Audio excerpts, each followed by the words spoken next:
Alright, good evening guys. Welcome to my thoughts on Final Fantasy XIII-2. It took me about 30 hours and 20 minutes to complete it. I didn't go for the full 1000 gamer score yet. However, I will be going for that soon. Basically this was Alright, so they have these collectibles, right? I think there's 150 around there. I had about 60 of them. I wasn't terribly going out of my way to do all the like side stuff and activating all of the portals that take you to different worlds, or I wasn't going out of my way pretty much. I was pretty much doing a straight up playthrough with some optional level grinding. I did a couple side achievements and so on. It was a pretty straightforward playthrough though. Alright, with that said, let's get started with the story. Alright, so Final Fantasy XIII-2 obviously is a sequel to Final Fantasy XIII from, I believe it was 2010? I think so. Which in my opinion was a really good RPG this generation. A lot of people disagree with that though. So yeah, this game is a sequel, takes place 3 years later. You play as Lightning's sister, which was the point of 13, is everybody's trying to save her. And basically, reality gets messed up. All these paradoxes start occurring, and you're introduced to this character named Noel, who's from the future, at the end of the world, pretty much. He's the last human survivor, and yeah, that's basically the summary of it. Throughout the game, though, I mean, you'll run into 13 characters like Hope, Saz, and Snow, and you know the main characters. But I don't know. The game itself is pretty straightforward. I don't know. It's not a Final Fantasy game to me.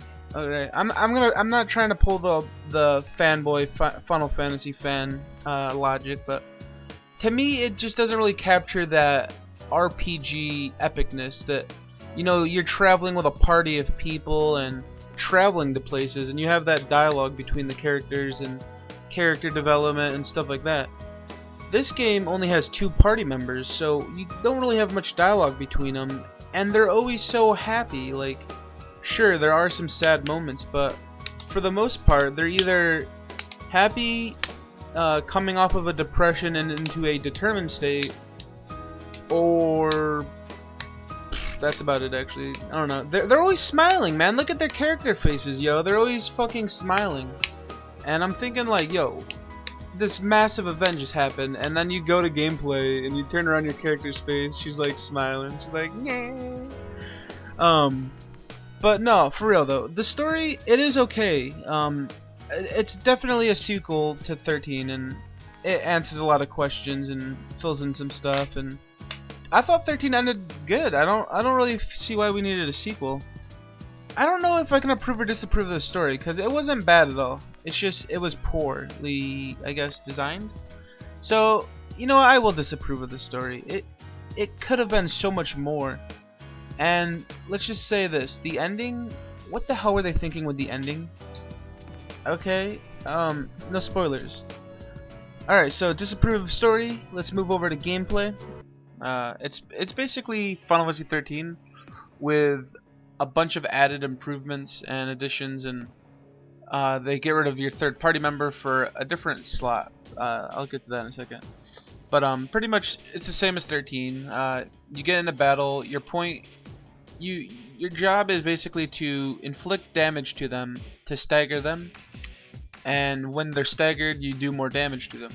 But in order to stagger, you basically have to mix up your jobs. So like, you have 6 jobs in the game: Commando, Ravager, Medic, Sentinel, Synergist, and Saboteur.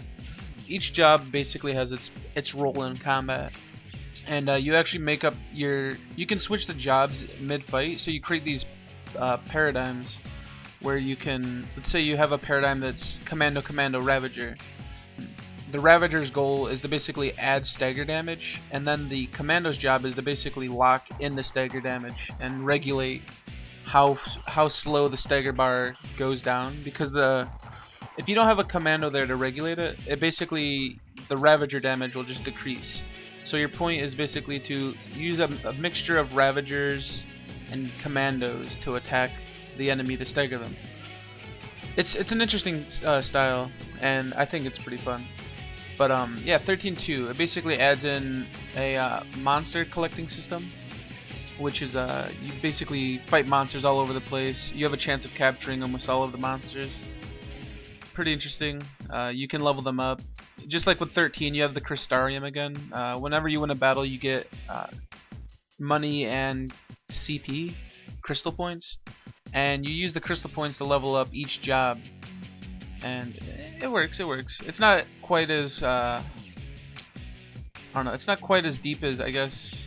They're both not really that deep. 13 or 13-2. They're kind of straightforward leveling. But yeah, you have your monsters. You have your shit. What else do you have? Oh, you can fuse and tame the monsters. You can upgrade the monsters, as I said.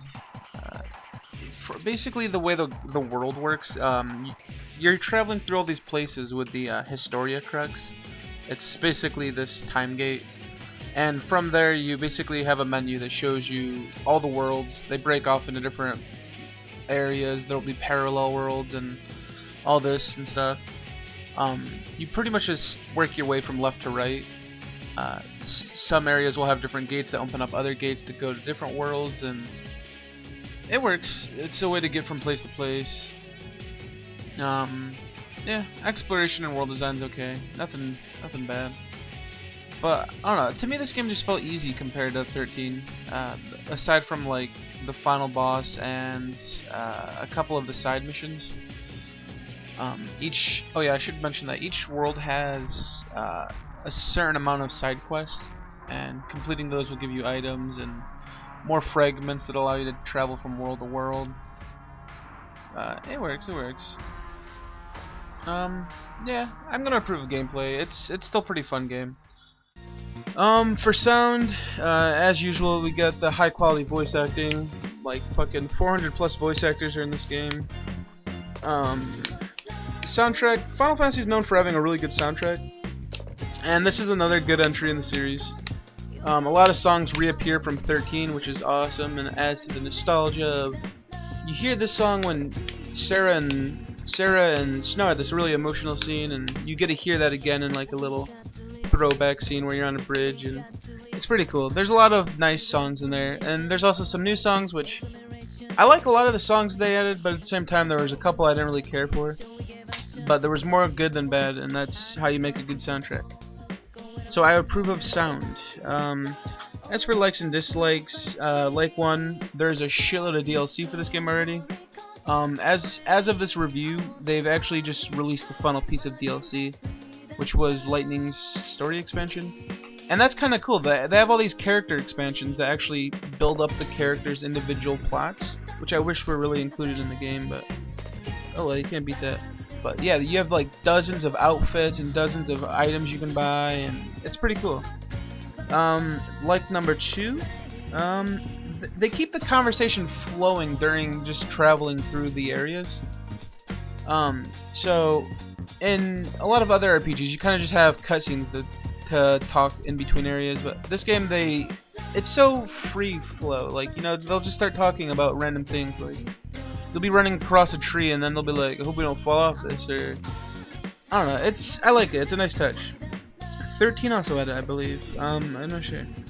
And my only dislike is that the game's running mechanics it doesn't feel polished to me, you know. Especially, what I mean by this is, go to the very first house in the game in New Bodom and just run around in there. It doesn't, I don't know, the turning doesn't feel right.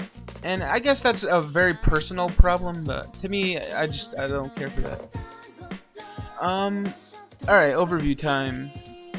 Alright, so 13-2, you know, the story is way too focused on time travel and fixing time paradoxes and stuff like that. It's an interesting story, but the characters are definitely the weakest part of it. And also that it ends on a cliffhanger. Spoiler. There's a cliffhanger, and I guess the DLC ends it, but I'm not paying money to see the ending. You know, the gameplay is very good, it's high quality for an RPG, and it's really fun.